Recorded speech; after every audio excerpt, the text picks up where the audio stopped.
Oke, kali ini gue akan membahas mengenai kamera di Poco X6 Pro 5G. Dan gue juga akan membawa beberapa sampel foto dari Redmi Note 12 Pro 5G, begitupun dengan videonya. Oke, ini berikut hasil kamera dari Redmi Note 12 Pro 5G dan Poco X6 Pro 5G. Dan simak sebagai berikut.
Oke, kali ini gue akan tes perbandingan 4K 30 fps antara Poco X6 Pro dan Redmi Note 12 Pro.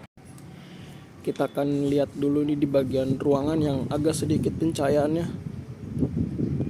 Menurut kalian yang mana? Kalau di viewfinder sih Poco X6 Pro ya, cuma nggak tahu sih hasilnya. Dan ini gue tesnya lagi di GOR biar kelihatan lebih lega. Dan bagaimana mikrofon keduanya dan stabilisasi. Jujur kalau gue lihat sih Poco X6 Pro untuk stabilisasi jauh lebih baik sih, karena peran MediaTek 8300 Ultra lebih baik sih daripada 1080 MediaTek di Redmi Note 12 Pro. Ini gue lari nih. Mana? Oke, ini adalah resolusi Full HD 60 fps di antara keduanya. Redmi Note 12 Pro 5G stabilisasinya nggak aktif sama sekali, sedangkan di Poco X6 Pro stabilisasinya aktif. Ini jauh lebih baik sih kalau untuk stabilisasi di Poco X6 Pro. Nih, lihat latar belakangnya.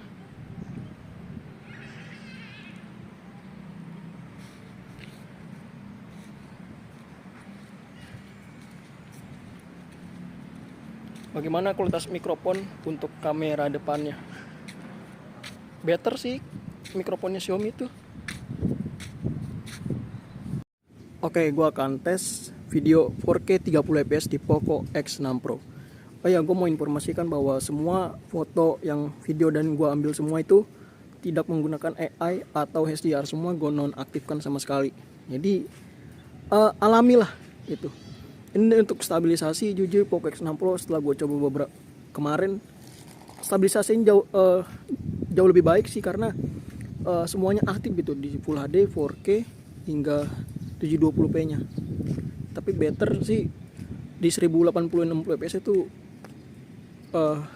stabilisasinya baik gitu. Ini kita lihat dulu nih 4K nya bagaimana nih. Gue lari agak kencang dikit, gue lari nih. Untuk mikrofonnya bagaimana? Di 4K 30 fps. Oke, ini adalah Full HD 60 fps. Yang gue sebutkan sebelumnya di video 4K itu 1080 60 fps ada stabilisasi. Tapi bukan tapi sih, ini bener-bener dimaksimalin sih stabilisasinya. Gyro Eyes dan OIS bekerja aktif ini. Nih kita lihat pencahayaan belakangnya masih bisa di tangan sini, tangan gue nih. Fokus ya. Fokus lagi. Baik. Lari agak kencang nih. Lari. Bukan lari, maksudnya jalan agak sedikit kencang. Tuh. Oke. Ini adalah Full HD 30 fps. Gua nggak mau rekam di 720p sih, karena nggak banyak orang rekam di 720p. Dan 1080p juga udah jauh lebih baik sih ini. Ini agak mendung. Udah mau hujan kayak sore nih. Bagus lari.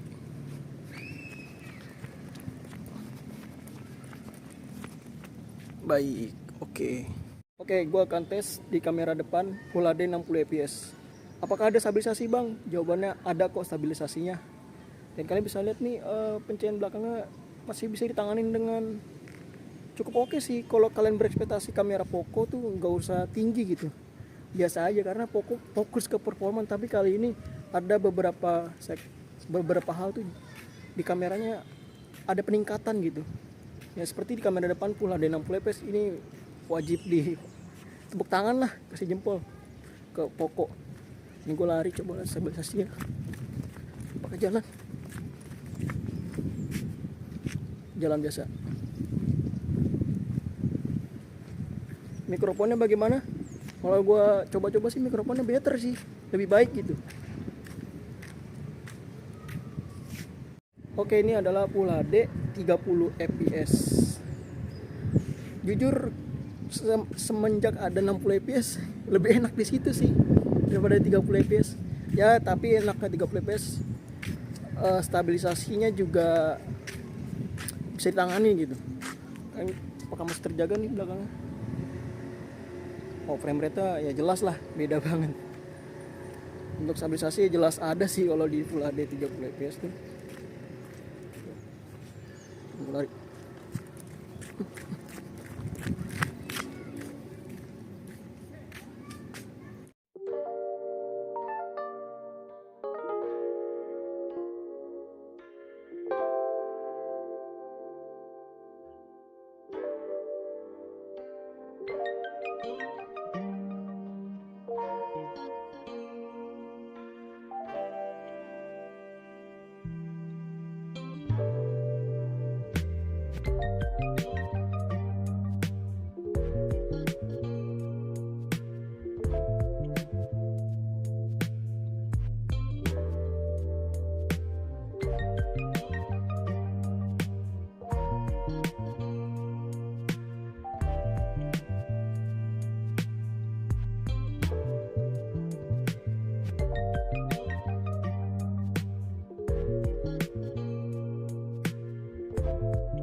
Oh ya, ini juga saya mau menyampaikan apakah bisa ganti-ganti lensa ketika melakukan video.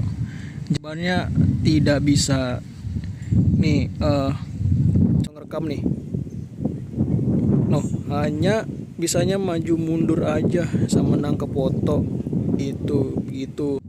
Terus kamera depannya juga sama, gak bisa pindah-pindah lensa. Jadi sangat disayangkan sih. Padahal chipsetnya powerful, bisa loh. Seharusnya hanya bisa foto aja kayak begini.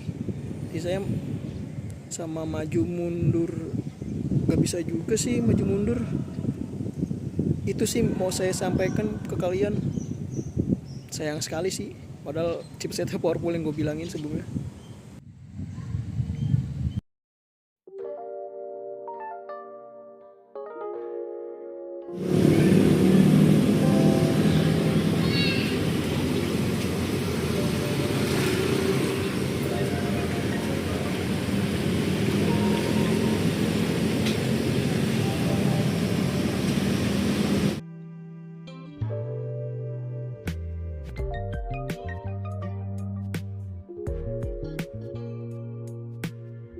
Tes 4K 30 fps. Hasilnya ya oke lah untuk sekelas Poco. Nggak bagus juga sih, oke aja gini malam harinya. Oke, ini tes 60 fps kamera depannya.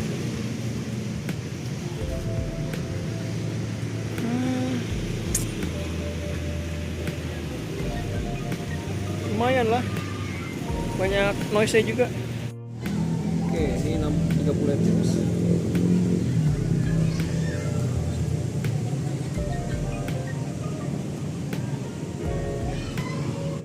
Oke, langsung ke hal yang perlu diperhatikan atau secara keseluruhannya yang sudah gue rangkum. Jadi untuk kamera utamanya walaupun ada peningkatan tapi hasilnya belum memuaskan. Dan video kamera belakangnya itu sebenarnya bagus ya, apalagi di stabilisasinya.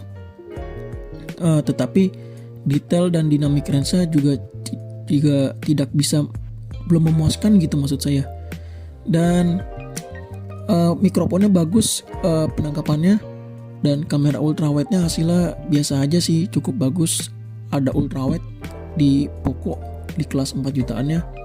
2MP makronya hasilnya tidak memuaskan, yaitu warna yang didapat hambar banget. Ini juga nggak bakal dipakai kedepannya sama gue. Di malam hari belum menghadirkan hasil yang memuaskan sih. Noise dan detailnya juga sangat terlihat. Tapi bagusnya ada mode malam, ini sangat membantu hasilnya. Ada juga video yang mendasarkan masih terdapat ketidakkonsistenan terhadap penangkapan di belakang. Kalian bisa lihat itu ada goncang-goncang, tidak bisa menangani gitu. Ini harus di-update software sih. Dan kabar buruknya ini, apakah bisa berpindah-pindah lensa bang? Jawabannya tidak bisa, udah gue coba. Pindah lensa antar depan dan belakang itu juga tidak bisa. Hasil video ultrawide yang tadi gue sebutkan itu hasilnya biasa aja. Stabilisasinya kamera depan dan belakang oke. Gyro OIS dan OIS-nya bekerja dengan baik. Ada namanya 2 kali in sensor zoom. Ini teknologi yang ada di Poco F5, yaitu menggunakan resolusi tinggi 64 megapiksel yang di crop. Ini bagus sih, gue akuin.